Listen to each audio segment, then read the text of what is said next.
Hello everyone. तो आज का जो टॉपिक है वो बहुत ही कॉमन टॉपिक है।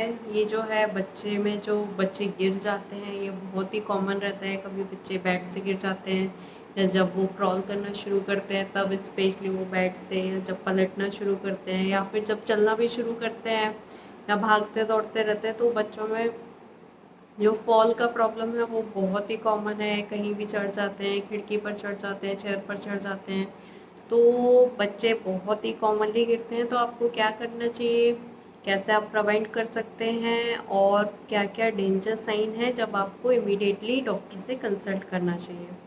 तो सबसे पहले तो है कि आप कोशिश करिए कि आप जो अपना घर है उसमें थोड़ा सा बेबी प्रूफिंग करें। लाइक आप जो है स्पेशली बच्चे को, जब बच्चा थोड़ा सा पलटना शुरू हो जाता है तो कोशिश करें कि आप बेड पे बच्चे को एक तो अकेला तो बिल्कुल भी नहीं छोड़ना है, चाहे बच्चा थोड़ा सा बड़ा भी हो जाए, एटलीस्ट 3-4 ईयर्स तक। और उसके बाद क्या है, जब बच्चा पलटना शुरू करता है तो आप नीचे ज़मीन पर जो है मैट्रेस बिछा दीजिए, वहाँ पर बच्चे को खेलने दीजिए आराम से। और या फिर जब रात को सो रहे हैं तो उस टाइम भी आप, आजकल साइड में बेड के रेलिंग्स आती हैं लगाने के लिए, ऑनलाइन इजीली अवेलेबल हैं, आप वो लगा सकते हैं या फिर नीचे गद्दा बिछा सकते हैं बेड के। और काफ़ी लोग प्रेफर करते हैं कि नीचे ज़मीन पर ही गद्दे पे बिछा के सोना, तो ये कर सकते हैं। या फिर वॉकर जो है, वॉकर से बहुत ही ज़्यादा इंजरी होने के चांसेस रहते हैं, क्योंकि बच्चे जो हैं बहुत ही तेज़ भागते हैं वॉकर में बैठ के। तो कोशिश करिए कि वॉकर जो है काफ़ी कंट्रीज़ में स्पेशली बैन भी है, तो walker is not recommended, so walker को अवॉइड करना है।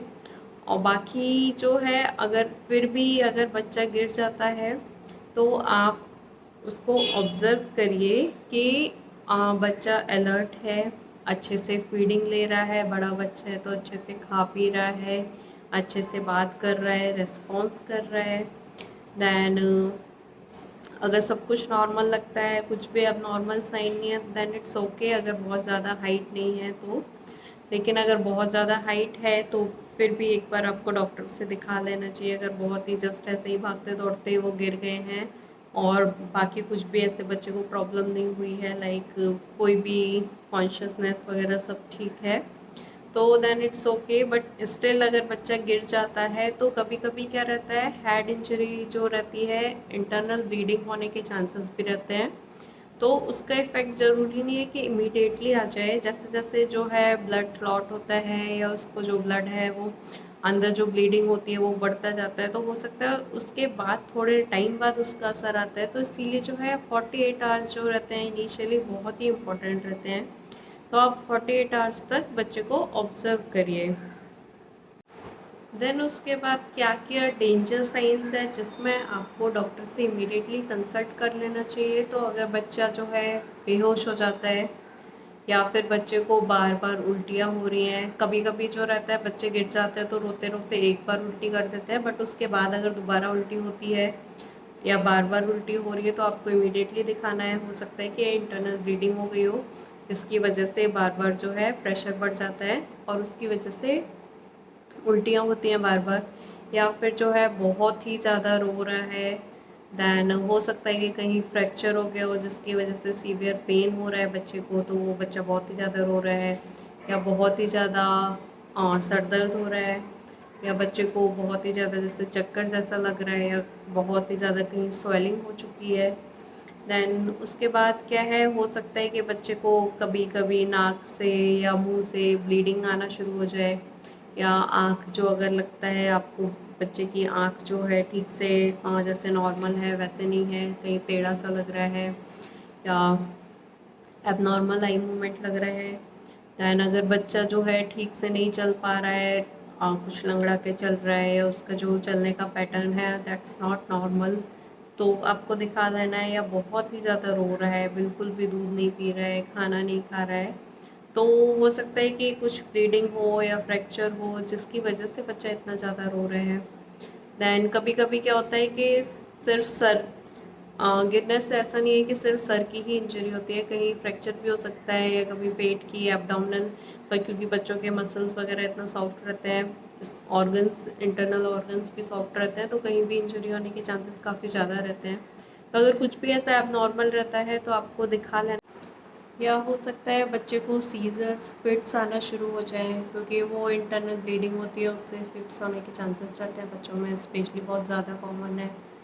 दैन अगर बच्चा जो है ठीक से नहीं बोल पा रहा है, या फिर जो है बच्चा बहुत ही ज़्यादा सुस्त है, बहुत ही ज़्यादा सो रहा है, बिल्कुल भी एक्टिव नहीं है, तो उन सब केसेस में आपको दिखा लेना है। या फिर कभी कभी क्या रहता है, सर्वाइकल इसका भी फ्रैक्चर होने का चांसेस रहता है। तो अगर लगता है कि बच्चा जो है बिल्कुल भी गर्दन जो है हिला नहीं रहा है, एक ही जगह ऐसे कांस्टेंट रखे हुए है, तो आपको दिखा लेना है। या फिर कहीं से भी ब्लीडिंग हो रही है, या स्कैल्प से ब्लीडिंग हो रही है, या कहीं और भी अगर ब्लीडिंग हो रही है और कुछ कट जैसा लग गया है, तो हो सकता है कि बच्चे को सूचर्स की ज़रूरत पड़े, तो आपको इमीडिएटली दिखा लेना है।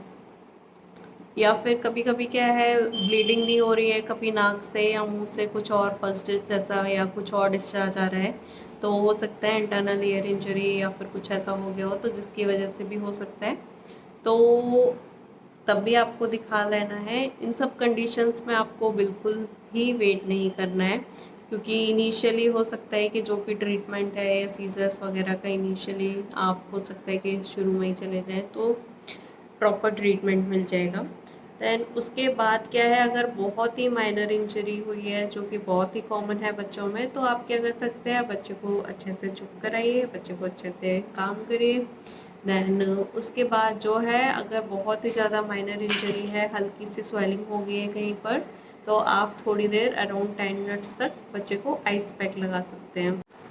तो अगर ये वीडियो आपको अच्छा लगा, इन्फॉर्मेटिव लगा, तो लाइक शेयर ज़रूर करिएगा। और अगर अभी तक आपने सब्सक्राइब नहीं किया है तो ज़रूर सब्सक्राइब करिएगा और घंटी ज़रूर दबा दीजिएगा, क्योंकि मैं इसी टाइप के टॉपिक्स जो है paediatric and health related topics upload करती रहती हूँ, तो जिससे आपका कोई भी टॉपिक मिस ना हो जाए। तब तक के लिए, नेक्स्ट टॉपिक के लिए बाय बाय।